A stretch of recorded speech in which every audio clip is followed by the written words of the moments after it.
Hi, this is Kyle Schwarber, and welcome to the Phillies Show.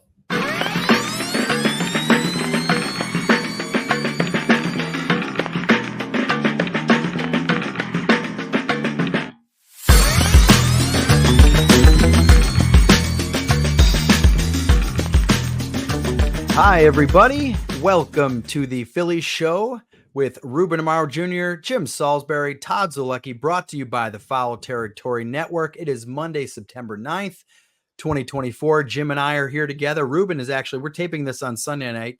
Ruben is flying back from Miami. Not a great end of this road trip, Jim. They finished the road trip 4-2, but I'm sure when the team was flying back home tonight, they left a little meat on the bone, no?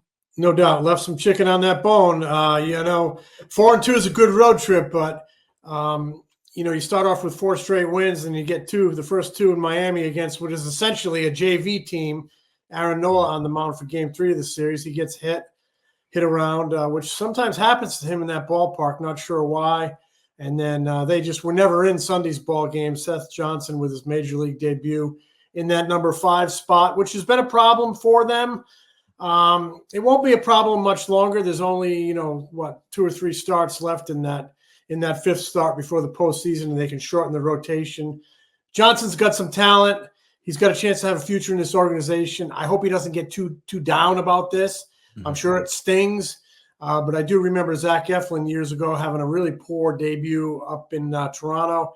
Bounced back really nice. Had a great career. So hopefully he just kind of compartmentalizes this as a learning experience. Yeah, they might. They have the option of calling up Kobe Allard as early as Tuesday. I mean, probably wouldn't happen on Tuesday, but they have the option of calling him up and maybe making those final 3 starts. So keep an eye out for that. A lot of good that happened as we mentioned early on the road trip, Jim. So I think now is a good time for our Philly of the week. Philly of the Week presented by Shibe Vintage Sports. Get unique throwback Phillies tees, hats, and sweatshirts from local artists at their shops in Center City, Wayne, and Westchester, and at shibesports.com. We've been sporting these for the last couple of weeks. I got my vet vintage tee. Jimmy, what do you got? Philadelphia Blazers. Philadelphia Blazers, the short-lived Philadelphia WHA team, World Hockey Association, that one of my favorite all-time players, Derek Sanderson, had a cameo with. That's right. I remember you mentioning that. Well, this is, Jim, I mean, really, for the Philly show, for our purposes, there might never be better timing for Philly of the Week, because we had Kyle Schwarber on the show on Friday, and I mean, he had an amazing week. Coincidental, I'm sure, but maybe he knew that he was coming on the show, and he's like, I got to step it up for the fellas, give him something good to talk about. So, Jim, I mean, Kyle Schwarber, Philly of the Week. What do you agree with me or what? Oh, totally. I mean, the trip gets off on a really, kind of a poor foot up in Toronto. They fall down 6-1, but he hits 3 home runs to rescue them, and they post one of their biggest wins of the season, one of the most dramatic wins of the season, and get the trip off to a good start. You hit 3 home runs in one game. You're the Philly of the Week, even if you're not appearing on the Todd Pod. But we had to, even if he didn't hit 3 home runs, he's probably the Philly of the Week, because got to suck up a little bit. We appreciated him, coming on the Todd Pod. Yeah, he was great. We had a lot of fun talking with him on Friday. And so without further ado, here's our talk with Kyle Schwarber. Kyle, thanks, man, for joining us. We know you guys are super busy time of year for you. So we'll jump right in. Sunday night, you guys beat the Braves. Nick Castellanos has this walk-off hit. After the game, somebody asks Nick about the atmosphere at the ballpark. Phillies Braves atmosphere at the ballpark. And Nick says, it feels like October is around the corner. And I'm wondering, I imagine you feel the same way. And I'm wondering what you enjoy most about this time of year when you're playing on a team that is trying to run down a postseason berth, trying to win a World Series. Yeah, I think the fun thing is, right, is you're in that, the weather starts cooling down. It's getting, you can feel fall coming in, can feel kind of the anxiousness of everyone, not just us, obviously the fans. You can feel the energy. Football's around the corner, right? Everything's just starting to come together. And for us, it's kind of just that you roll into September and that it's kind of that final push, and everything is, all the senses are starting to get in tune to just trying to get to that finish line the best that we possibly can. And, it's an exciting time. It's been an exciting time the last couple of years, but, this year feels, just a little bit different in terms of, what we're, knowing that we're capable of doing and how we're going to go about trying to do it. So you had the big game on Tuesday. I'm sure Jim and Ruben might want to ask you a little bit more about that. But you said something after the 3-homer game on Tuesday. You said Saturday night, you had been struggling. You went in the cage. You spent a lot of time talking hitting, working on your hitting. And it reminded me of something that I've always wanted to ask you. So a couple springs ago, I was talking to a bunch of your teammates about, who do you think in this clubhouse enjoys being a baseball player the most? And a lot of the guys mentioned you. And I very specifically mentioned, I remember Ranger and Rafael Marchand. They said, oh, man, Schwarber, man, for sure. He loves baseball. He loves baseball. And I remember I said to Marchand, I go, well, what do you mean by that? He's like, oh, man, he's always talking. Schwarbs is always talking baseball, always talking baseball. And he said it in the most admiring way. And Ranger said, oh, man, totally. Cage, clubhouse, dugout, plane, food room. He loves it. He loves talking baseball. So I guess I'm wondering, like, what has you so hooked on baseball that keeps your juices flowing over the grind of the season? Like, what do you like about it most? Man, it's there's a lot of different things that I like. It's just, obviously it's a dream, right? Like, that's why I wanted to play, is that, I wanted to be Ken Griffey Jr. growing up. That's who I wanted to be, backwards hat, T-ball, wood bat, trying to take a swing, hit home runs. Obviously you look back at all the times as a kid, all the, times that you put in college, and then, you get your chance, and then, I'm in minor league baseball, kind of get fast tracked to the big leagues, and then, win a World Series at a young age and was hurt. Then next thing you know, I found myself in AAA, and then, back, non-tendered, get a deal 1 year, then sign in Philadelphia, right? Like, it's been an interesting road for me. It's, there's a lot of people who, grinded in, the minor leagues, and we're down there for 5, 6, 7 years, and then they get their opportunity, and it's a way different experience than what I've had. But, it's also been a unique road for me. And I think that just kind of gives me a little bit more perspective on the game. And it just allows you to enjoy it more. Like, for me, it's like, I wish that when I was younger, in the big leagues, it was, you knew the stuff that now, right? Like, you realize that,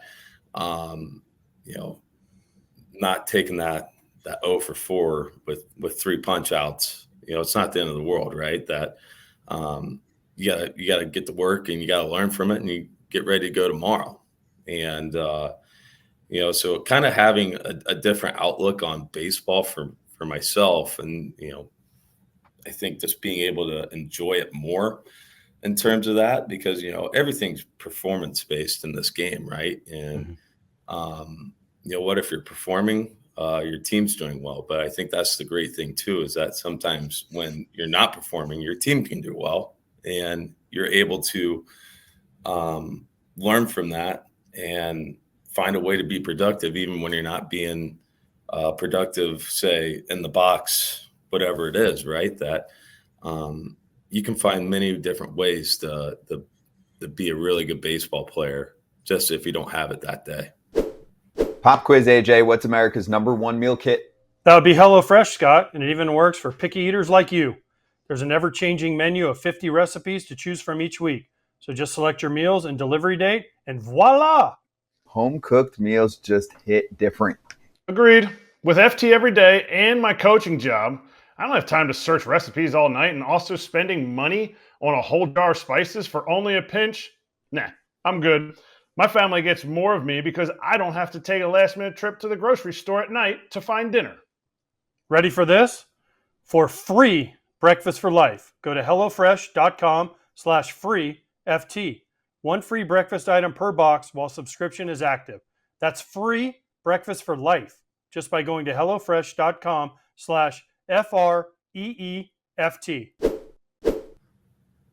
You mentioned, like, don't let an offer with a couple of punch outs bring you down because it's baseball.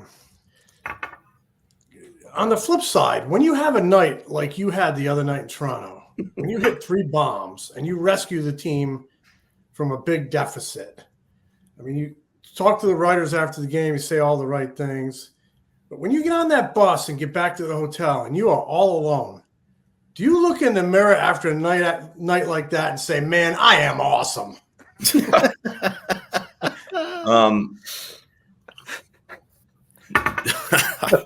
I mean, I wouldn't say that you don't feel good about yourself, right? Like, I think you'd be crazy that, you're not going home and you're not thinking about, Jesus, how did I strike out 4 times? Or, you're thinking, okay, well, that was a good day at the park. And I think the biggest thing about those days is like, okay, you're obviously you do something very good at the field, but it's trying to recreate, what were the thoughts? What were you doing in your preparation? Kind of like what was happening at the plate in your mind when you do have those successful things. And, everyone wants to talk about, you hit 3 home runs, like the last home run, you go up there and I'm just telling myself, put the ball in play. That's why you saw me smiling and looking into the dugout. Like, I'm just saying, can I just put this freaking ball in play already? I've gotten 6 pitches I think I could put in play and I fouled them off. And, then it's just funny how baseball works, that it just happens to go out of the yard.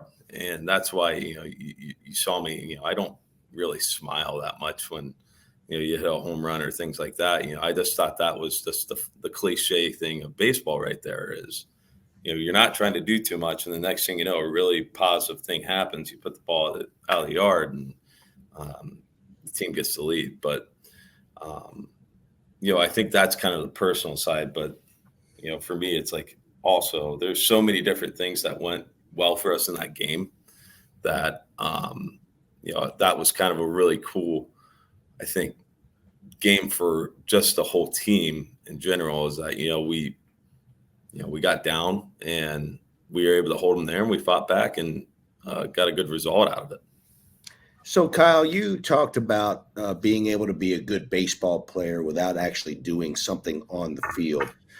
Are you able to be a little bit more specific? I view you as a person who is, and I think this is part of your leadership, I view you as a person that's always willing to help somebody or to give somebody of advice or to see something in a pitcher when or how he's trying to work you or what he's got going on. I think that's the value, one of the many values that you bring to the club as a leadoff guy. Can you talk a little bit more specifically about some of those things that happen in the dugout, in game, when you're just hanging in the clubhouse? Yeah, like, I think the biggest thing is, obviously when you're in game is trying to pass as much information along as you can on what you saw, or, if Marshy, if, another, left-handed hitter's coming up and we're talking about, hey, what was your at bat like? How did the pitches kind of move? Things like that. What if you were just in a spot and kind of what he ran to, things like that. Those are kind of things of topic. And also, just say if something, a negative thing happens, right? Say if there's an error, if there's a thing that, that I did out on the field or on the base pass or someone else did, that you're able to just kind of have a conversation about it without, thinking it's end all be all. sometimes this game can make you think, especially when you take, say you take yourself out of an inning where you thought that you could have more or whatever it is. And, I think it's about trying to put yourself in that position again in your mind. And then you're kind of thinking through all the different possibilities. So just because something bad happened doesn't mean that it was the wrong decision. You know what I mean? I think those are a lot of different things that you're able to put yourself through. Is, okay, if say I'm in left field and it's first and second, what was I thinking that, okay, if there's a base hit down the left field line, am I going to throw the ball to third base? Who's on first base? Is he fast? Is he slow? Who's running in the box? How many outs are there? Do I want to keep the double play in order? Should I throw the ball to second base in that scenario? I think those are different things that you're able to talk about. Especially, in at bats as well as, okay, 2-1 count, is there a base open? Is there not a base open? What's he trying to do? Is he pounding the strike zone right now? Or is he not pounding the strike zone? Different scenarios just running through your mind. I think that's the biggest thing about this game is being able to have a conversation about different things, especially not when things are just going great, especially when things are going not as good. And I think that this is going to create a good environment for people to kind of learn.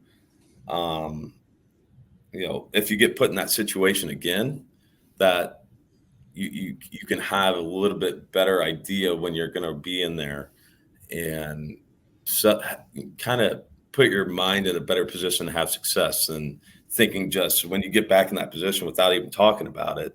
All you can remember is that last time you failed or whatever it is.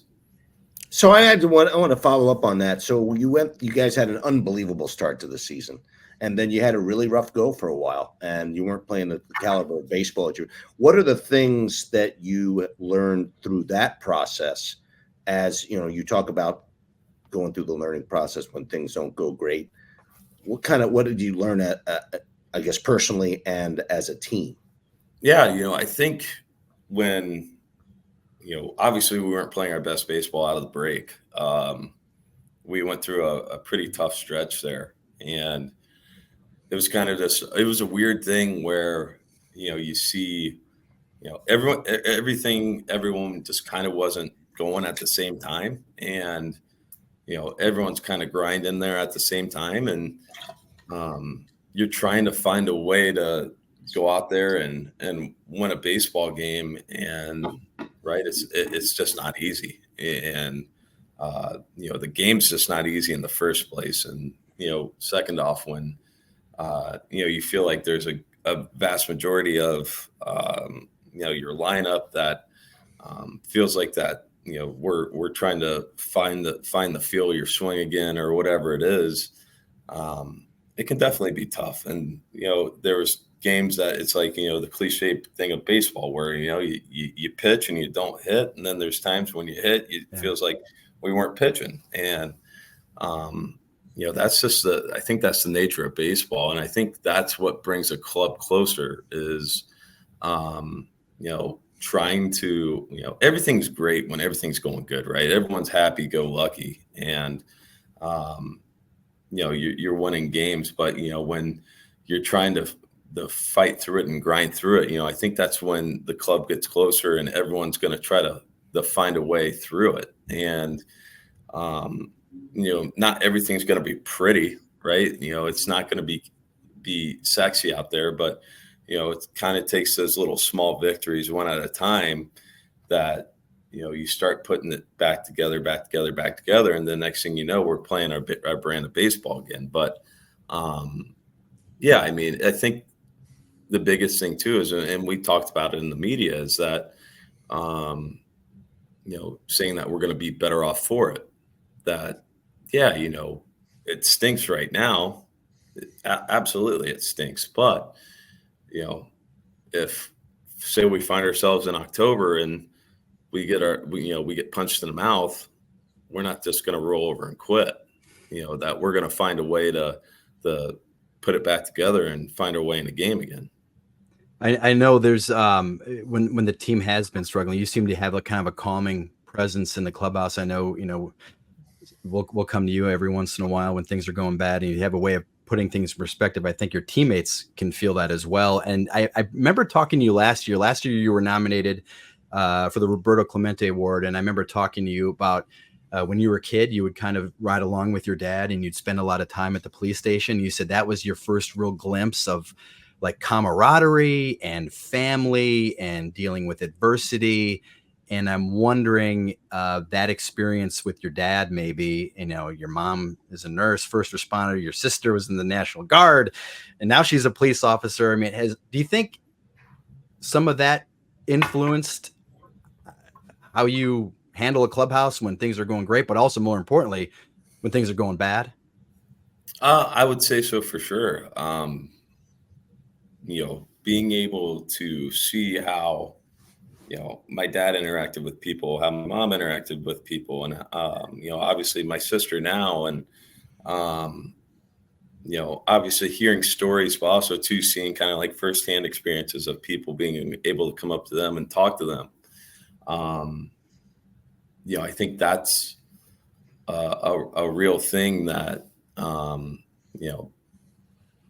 that people don't really get to see on a daily basis, right? That, heck, I remember when it's still stuck with me to this day. I remember when I was like 10 to 12 years old. I forget how old I was, but we were at a gas station, and me and my dad were, and this guy came up, and we were at the pump, and the guy came up to my dad. He goes, "Hey, are you Greg?" And he goes, "Yeah."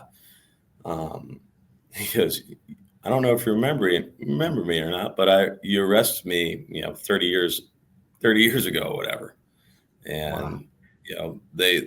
they talked about it, they had a conversation, and, and it was great, right? Like that, you just see, you see something that happened negatively to someone. And my dad's probably someone who made it feel negative for him. He's obviously going to jail, but also they're sitting there being able to have a conversation about it, right? Like I think that's such a big part of,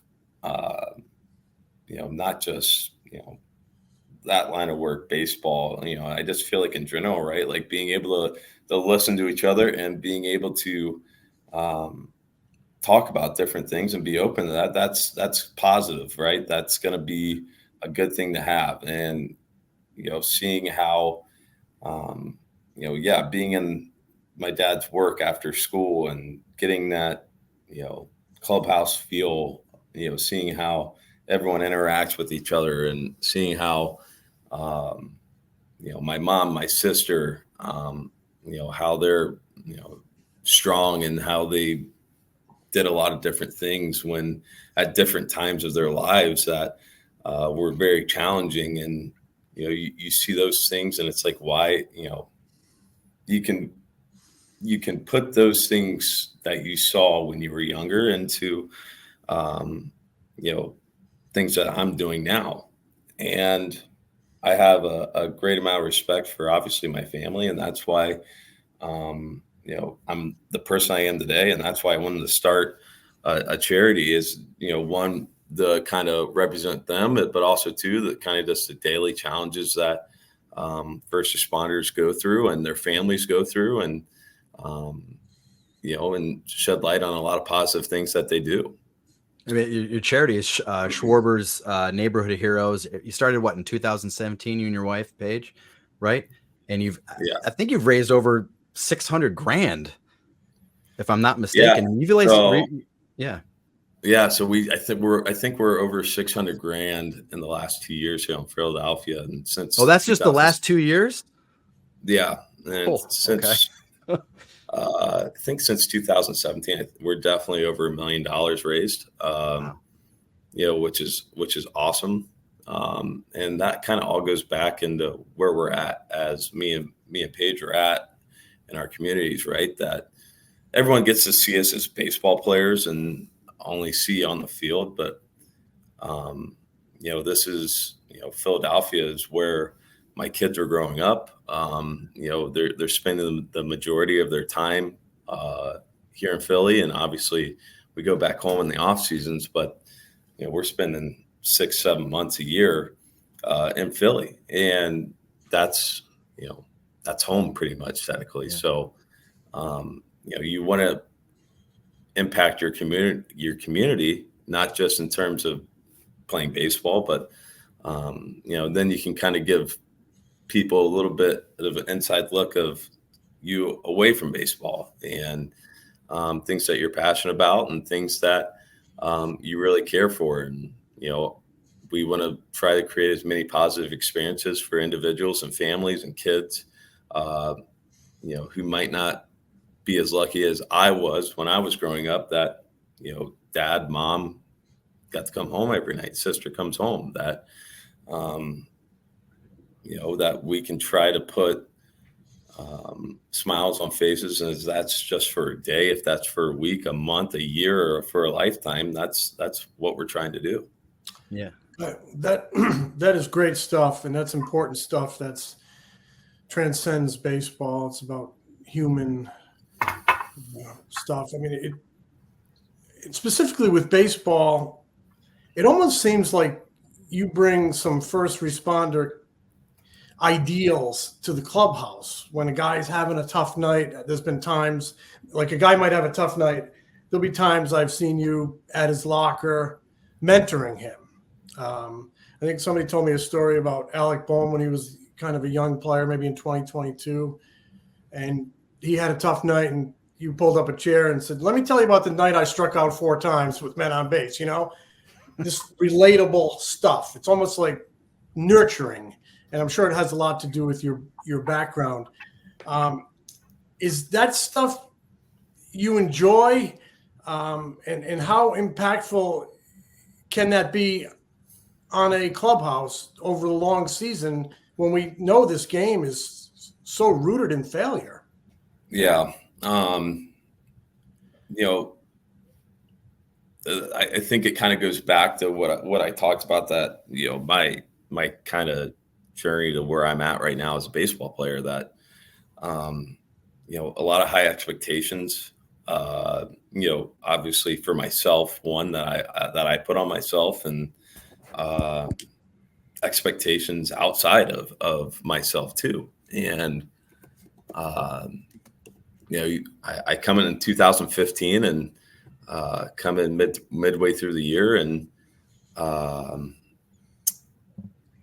have a decent start, and we find our way in the playoffs and make our way to the NLCS and have a good postseason. Everything's exciting, everything's looking up. 16 comes, third game of the year, I get hurt. Find myself in the World Series, and after playing 3 games, and was able to help contribute to a team that was, the best in the National League, and obviously the best in baseball. And then going to 17, thinking that everything's going to go great, that, you just won a World Series, you go into the World Series, you got 7 hits and how many freaking at bats, right? Like, yeah, this is going to be great. And the next thing you know, I'm in AAA, and you feel like everything's like, at the time for me, it's like, you feel like everything was like, you're like, you're questioning yourself, you're questioning your ability, you're questioning a lot of different things. And, it was kind of just like, okay, what can I do about this? Am I going to pout, or am I going to work and try to get my way right back to the big leagues? So found myself, I'm just like, you know what, I'm going to work every single day and try to get myself back quick. I was, fortunate to get back up there pretty soon. Have a decent few good years there. Then 2020 happens. Not a good year.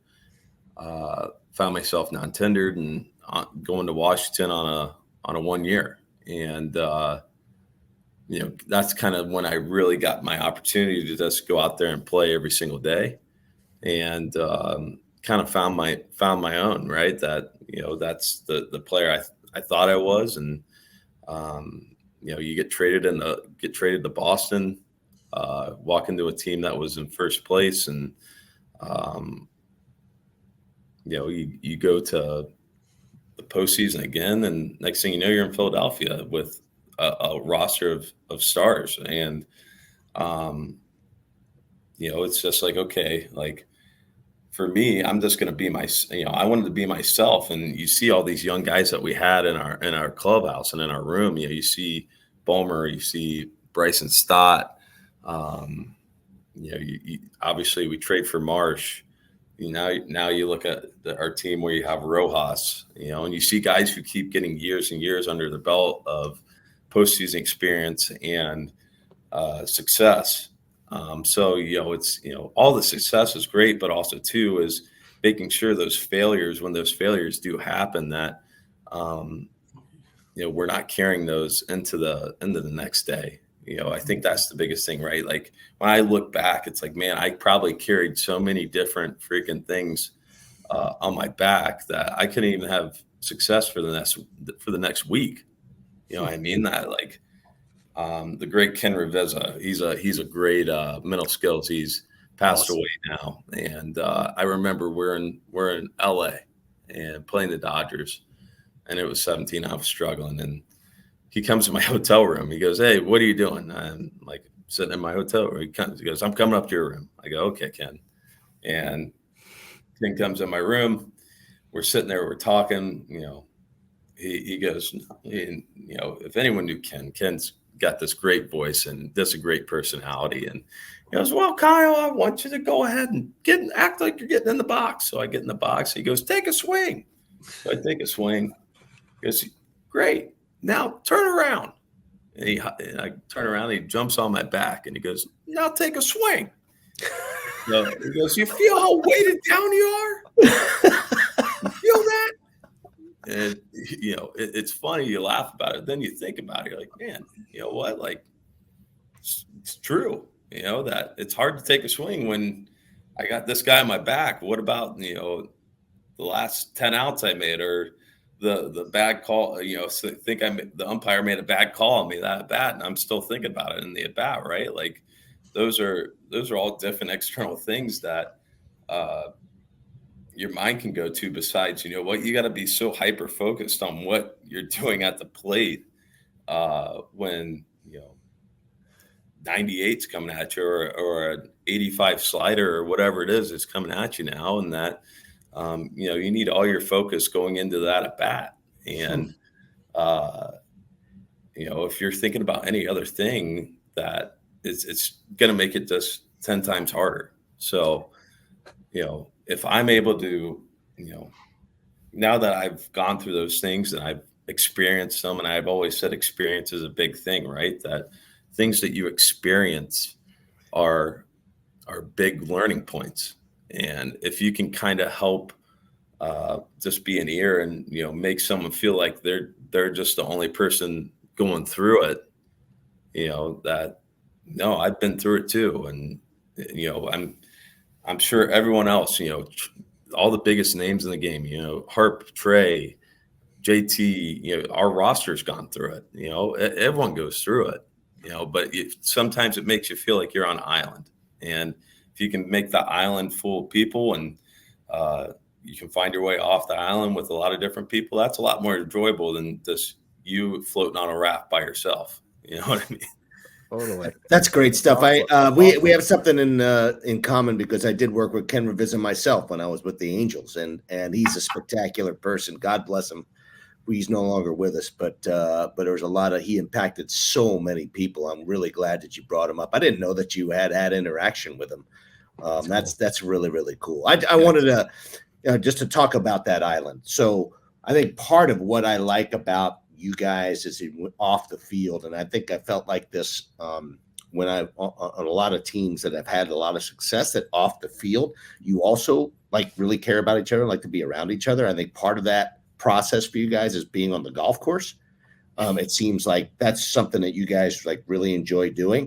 Talk about how that has developed over the years, because I know there's a lot of veterans who go and play golf. A lot of people say, "Hey, you shouldn't be playing golf during the season," but it's actually something that Rob Thompson likes, and I think that you guys seem to bond with that. Yeah, I think you're onto something where, right? Like if I enjoy walking into the clubhouse every single day.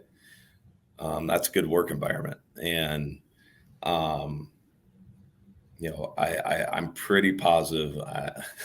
I'm 100, almost, I'm going to say 99.9% positive. Everyone on our team looks forward to walking into that clubhouse, because you know what, that every single person is going to laugh that day. That something stupid, something funny is going to be said that everyone's going to enjoy it. And that comes to the off the field side too, right? That we spend so much time with each other. It's sometimes it can be sickening, right? that we're with a bunch of dudes for this much time, and you're away from your wife, your kids, your friends back home, your family back home, right? That it really is a family, because that's what we do. And the more, say a lot of it's more on the off day away, right? Everyone wants, this is a family. This is one of the few teams I've been on that a lot of young families on our team, right? And, a lot of kids, a lot of babies, right? That it's really cool to see. And everyone loves spending time with their family. And then, you hit the road trip and, you have that off day. We got to find that void. Obviously we miss our families, but we're going to spend a lot of time with each other and we're going to enjoy it. And that's out on the golf course a lot of the time. That's competing away from baseball, and that's competing with each other. And there's smack talk, there's fun, there's good times to be had out there. And, we're just competing and laughing and trying to act like we're good at something that we're not good at. And it's fun. And like you just got to find, not just always talking about baseballs. We don't always talk about baseball. If we're talking about golf, we're talking about hunting, we're talking about your family, we're talking about whatever it is, right? Like that's how you keep making relationships through the game. And that's how you find, coming into the clubhouse even more enjoyable at the end of the day. You talk about what happened on the off day, or, how I shanked a 50-yard shot, or I took freaking three swings at a chip around the green, it's fun to talk about. And that's how memories and that's how friendships are going to be made and last through baseball. And then you get to do it in the off season on your fantasy football squad, right? Exactly. I mean, that's already we already had some smack talk going on yesterday. So Nice. Kyle, I remember in September of 2022, a couple of years ago, you guys used to do that curveball machine thing early in the afternoon and play the game and kind of hoot and holler and get on each other. And I remember writing a story about it and asking you about it. And you said, well, it brings us together. We're having a lot of fun. Yeah. And one of the quotes in the stories was, the good teams are close. The good teams are close. And I think that had a lot to do with the way you guys rallied in September of 2022 and made it to the World Series. And you've carried it over in 23 and 24. You guys are close. You have chemistry. You like it. Not only are you good players, you're good guys who are close, working toward a common goal. I mean, it's almost, do you feel like because you have that closeness, it's almost like having a little extra weapon in your bag? I would say so, for sure. Right. Like,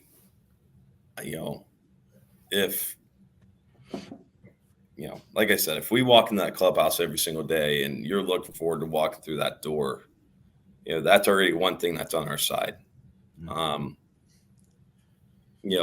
I think the other side of that is that, like we said, when when everything's going great, it's awesome, and then when there's some things that might not be going our way, that we're able to have those conversations with each other and we're able to kind of figure it out. And I think that comes back to the relationship side of things, that everyone knows in the room that we all, love each other, we all care about each other, and that we all believe in each other, and we have the most respect for each other in that room. And that if we can, have fun on a daily basis, we can be accountable to each other, and we can be business-like about it as well, that,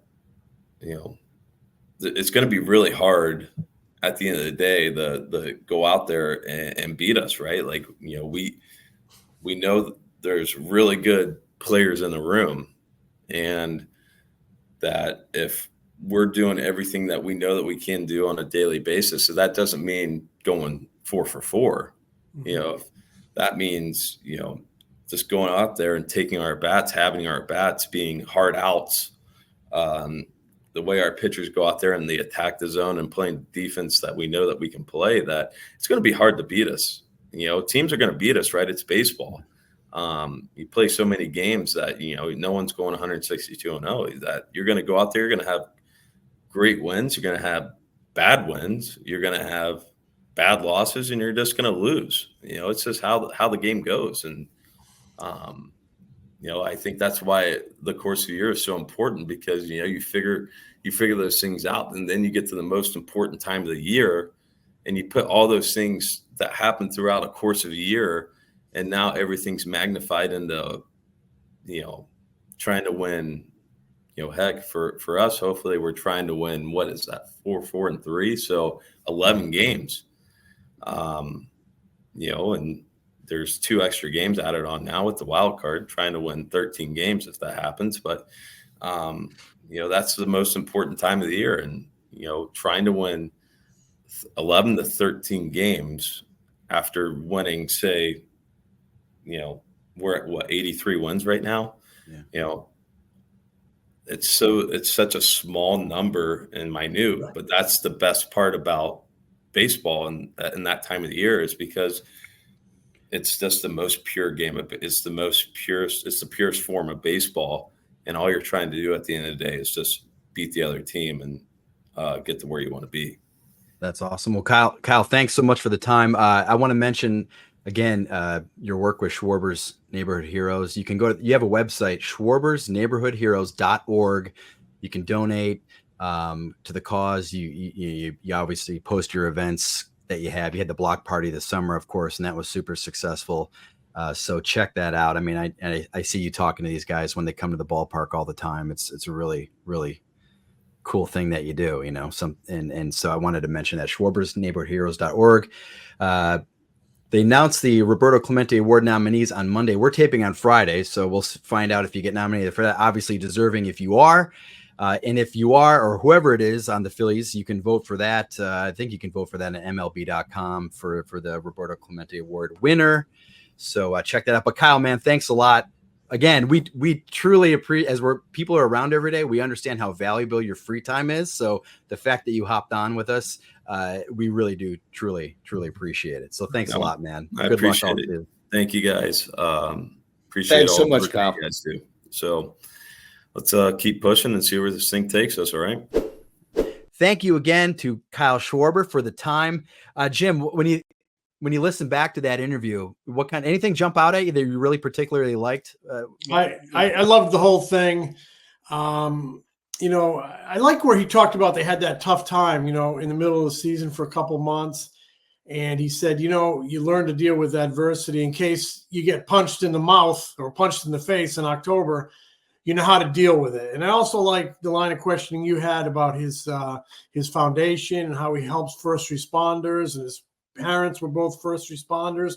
His sister is a first responder. And lo and behold, Wednesday at the ballpark, Citizens Bank Park, is first responders night. So perfect timing for that. Yeah, no doubt. I liked the story that he told about the mental skills coach when he was really struggling with the Cubs. The guy jumps on his back. That not is trying to take a swing. Brilliant stuff, like you never think about this stuff happening, but it happened in his hotel room when he was playing for the Chicago Cubs. So definitely made an impact on him. Well, it was great. Thanks again to Kyle. Like I said, Ruben, Jim, and I will be back on Wednesday to talk more Phillies. Jim, I'll smell you later, buddy. Smell you later, Todd.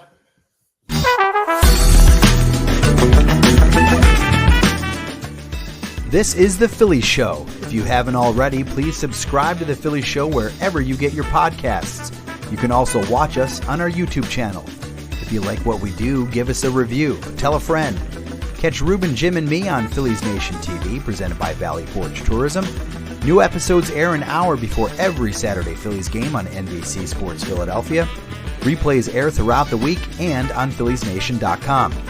Get more of Ruben's analysis during, before, and after Phillies games on NBC Sports Philadelphia, on the Sports Radio 94 WIP Morning Show, and MLB Network.